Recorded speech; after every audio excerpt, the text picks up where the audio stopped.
Chapter 21. A moment's glance was enough to satisfy Catherine that her apartment was very unlike the one which Henry had endeavored to alarm her by the description of. It was by no means unreasonably large, and contained neither tapestry nor velvet.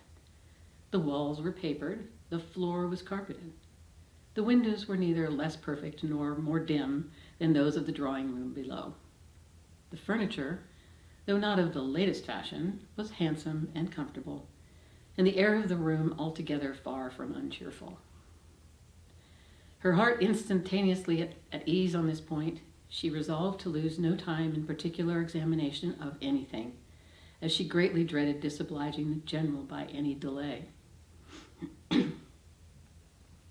Her habit, therefore, was thrown off with all possible haste, and she was preparing to unpin the linen package which the chaise seat had conveyed for her immediate accommodation, when her eyes suddenly fell on a large, high chest, standing back in a deep recess in one side of the fireplace. The sight of it made her start, and forgetting everything else, she stood gazing on it in motionless wonder, while these thoughts crossed her. This is strange indeed. I did not expect such a sight as this. An immense, heavy chest. What can it hold? Why should it be placed here? Pushed back, too, as if meant to be out of sight. I will look into it. Cost me what it may, I will look into it. And directly, too, by daylight. If I stay till evening, my candle may go out. She advanced and examined it closely. It was of cedar, curiously inlaid with some darker wood, and raised about a foot from the ground on a carved stand of the same. The lock was silver, though tarnished from age. At each end were the imperfect remains of handles also of silver, broken perhaps prematurely by some strange violence.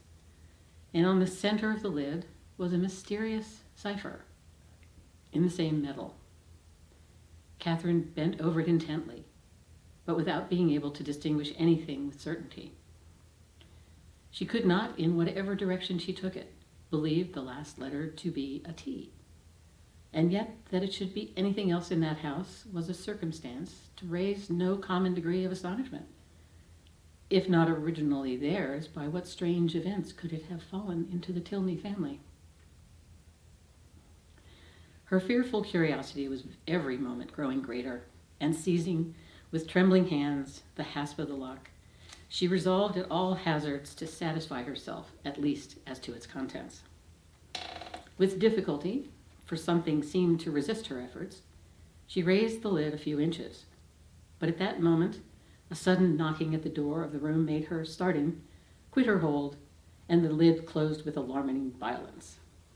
This ill-timed intruder was Miss Tilney's maid, sent by her mistress to be of use to Miss Morland. And though Catherine immediately dismissed her, it recalled her to the sense of what she ought to be doing, and forced her, in spite of her anxious desire to penetrate this mystery, to proceed in her dressing without further delay. Her progress was not quick, for her thoughts and her eyes were still bent on this object so well calculated to interest and alarm, and though she dare not waste a moment upon a second attempt, she could not remain many paces from the chest. At length, however, having slipped one arm into her gown, her toilette seemed so nearly finished that the impatience of her curiosity might safely be indulged. One moment surely might be spared, and so desperate should be the exertion of her strength that unless secured by supernatural means, the lid in one moment should be thrown back. With this spirit she sprang forward, and her confidence did not deceive her. Her resolute effort threw back the lid and gave to her astonished eyes the view of a white cotton counterpane, properly folded, reposing at one end of the chest in undisputed possession. She was gazing on it with the first blush of surprise when Miss Tilney, anxious for her friend's being ready, entered the room, and to the rising shame of having harbored for some minutes an absurd expectation, was then added the shame of being caught in so idle a search. "That is a curious old chest, is it not?" said Miss Tilney, as Catherine hastily closed it and turned away to the glass. It is impossible to say how many generations it has been here. How it came to be in the first put in this room, I know not, but I have not had it moved because I thought it might sometimes be of use in holding bags, hats, and bonnets. The worst of it is that its weight makes it difficult to open. In that corner, however, it is at least out of the way. Catherine had no leisure for speech, being at once blushing, tying her gown, and forming wise resolutions with the most violent dispatch. Miss Tilney gently hindered her fear of being late, and in half a minute they ran downstairs together, in an alarm not wholly unfounded, for General Tilney was pacing the drawing room, his watch in his hand, and having on the very instant of their entering, pulled the bell with violence, ordered dinner to be on table directly. Catherine trembled at the emphasis with which he spoke, and sat pale and breathless in a most humble mood, concerned for his children, and detesting old chests. And the general, recovering his politeness as he looked at her, spent the rest of his time in scolding his daughter for so foolishly hurrying her fair friend, who was absolutely out of breath from haste, when there was not the least occasion for hurry in the world. But Catherine could not at all get over the double distress of having involved her friend in a lecture and been a great simpleton herself, till they were happily seated at the dinner table, when the general's complacent smiles and a good appetite of her own restored her to peace. The dining parlor was a noble room, suitable in its dimensions to a much larger drawing room than the one in common use, and fitted up in a style of luxury and expense which was almost lost on the unpracticed eye of Catherine, who saw little more than its spaciousness and the number of their attendants. Of the former, she spoke aloud her admiration, and the general, with a very gracious countenance, acknowledged that it was by no means an ill-sized room, and further confessed that though it as careless on such subjects as most people, he did look upon a tolerably large eating room as one of the necessaries of life. He supposed, however, that she must have been used to much better-sized apartments at Mr. Allen's. No, indeed, was Catherine's honest answer. Mr. Allen's dining parlor was not more than half as large, and she had never seen so large a room as this in her life. The general's good humor increased. Why, as he had such rooms, he thought it would be simple not to make use of them. But upon his honor, he believed there might be more comfort in rooms of only half their size. Mr. Allen's house, he was sure, must be exactly of the true size for rational happiness. The evening passed without any further disturbance, and in the occasional absence of General Tilney, with much positive cheerfulness. It was only in his presence that Catherine felt the smallest fatigue from her journey, and even then, even in moments of languor or restraint, a sense of general happiness preponderated, and she could think of her friends in Bath without one wish of being with them. The night was stormy. The wind had been rising at intervals the whole afternoon, and by the time the party broke up, it blew and rained violently. Catherine, as she crossed the hall, listened to the tempest with sensations of awe, and when she heard it rage round a corner of the ancient building and close with sudden fury a distant door, felt for the first time that she was really in an abbey. Yes, these were characteristic sounds. They brought to her recollection a countless variety of dreadful situations and horrid scenes which such buildings had witnessed and which storms ushered in. And most heartily did she rejoice in the happier circumstances attending her entrance within walls so solemn. She had nothing to dread from midnight's assassins or drunken gallants. Henry had certainly been only in jest in what he had told her that morning. In a house so furnished and so guarded, she could have nothing to explore or to suffer, and might go to her bedroom as securely as if it had been her own chamber at Fullerton. Thus wisely fortifying her mind, as she proceeded upstairs, she was enabled, especially on perceiving that Miss Tilney slept only 2 doors from her, to enter her room with a tolerably stout heart, and her spirits were immediately assisted by the cheerful blaze of a wood fire. "How much better is this," said she, as she walked to the fender. "How much better to find the fire ready lit, than to have to wait, shivering in the cold, till all the family are in bed, as so many poor girls have been obliged to do, and then to have a faithful old servant frightening one by coming in with a faggot. How glad I am that Northanger is what it is. If it had been like some other places, I do not know that in such a night as this I could have answered for my courage. But now, to be sure, there is nothing to alarm one." She looked around the room. The window curtains seemed in motion. It could be nothing but the violence of the wind penetrating through the divisions of the shutters, and she stepped boldly forward, carelessly humming a tune, to assure herself of its being so, peeped courageously behind each curtain, saw nothing on either low window seat to scare her, and on placing a hand against the shutter felt the strongest conviction of the wind's force. A glance at the old chest as she turned away from this examination was not without its use. She scorned the causeless fears of an idle fancy, and began with the most happy indifference to prepare herself for bed. She should take her time. She should not worry herself. She did not care if she were the last person up in the house. But she would not make up her fire. That would seem cowardly, as if she wished for the protection of light after she were in bed. The fire, therefore, died away, and Catherine, having spent the best part of an hour in her arrangements, was beginning to think of stepping into bed, when, on giving a parting glance around the room, she was struck by the appearance of a high, old-fashioned black cabinet, which, though in a situation conspicuous enough, had never caught her notice before. Henry's words, his descriptions of the ebony cabinet which was to escape her observation at first, immediately rushed across her.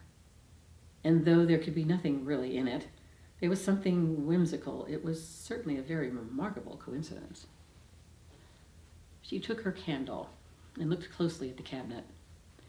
It was not absolutely ebony and gold, but it was Japan, black and yellow Japan of the handsomest kind.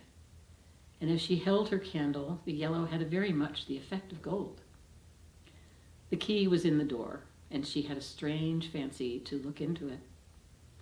Not, however, with the smallest expectation of finding anything, but it was so very odd after what Henry had said.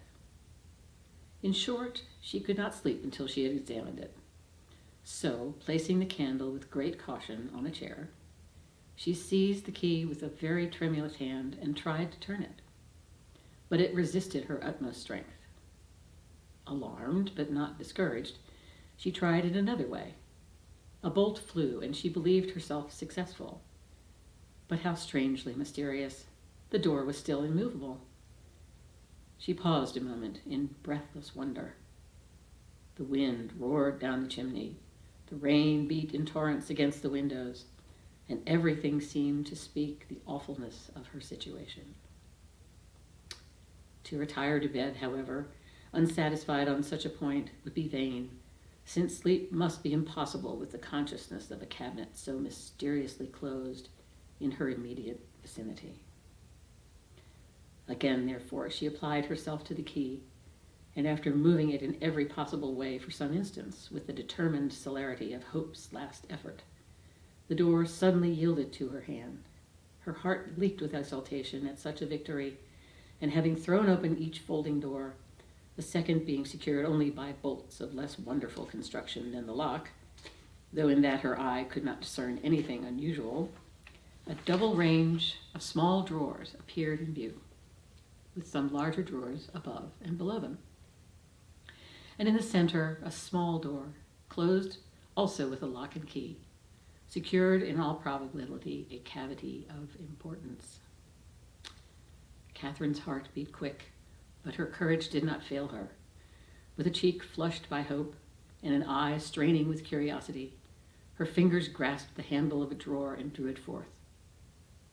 It was entirely empty. With less alarm and greater eagerness, she seized a second, a third, a fourth. Each was equally empty.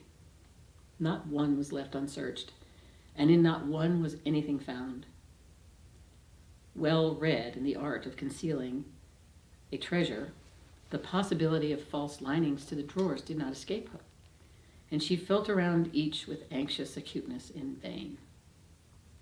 The place in the middle alone remained now unexplored, and though she had never from the first had the smallest idea of finding anything in any part of the cabinet, and was not in the least disappointed at her ill success thus far, it would be foolish not to examine it thoroughly while she was about it.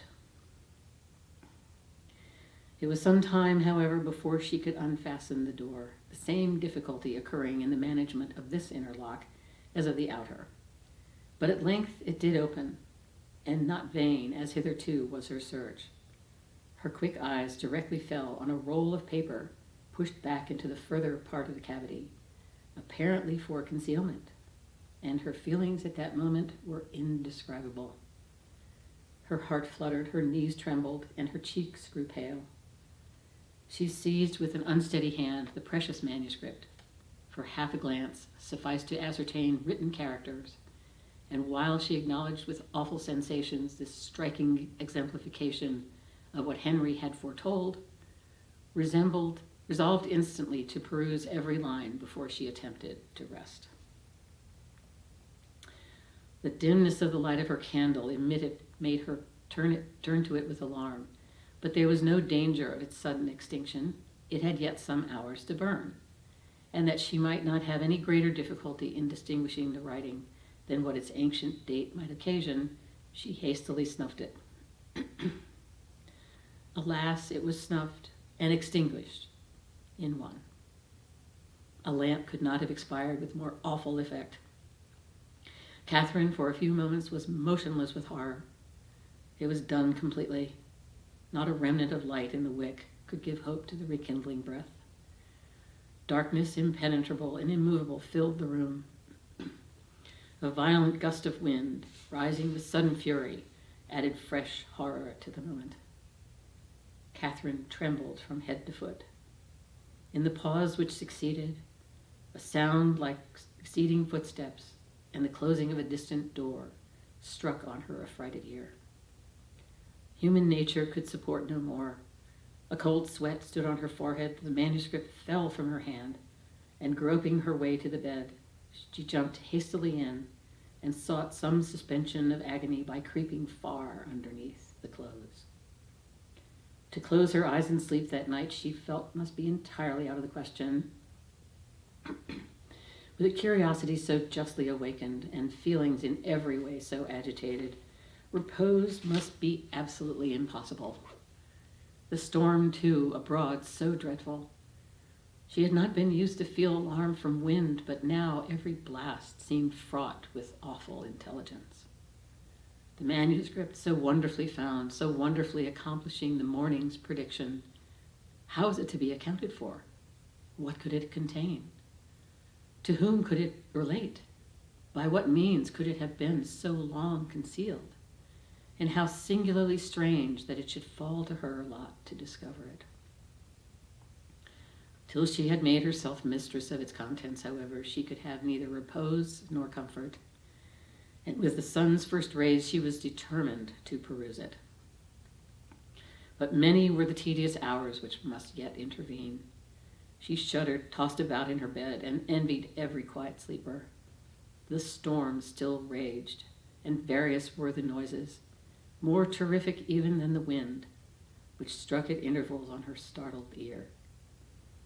The very curtains of her bed seemed at one moment in motion, and at another the lock of her door was agitated as if by the attempt of somebody to enter.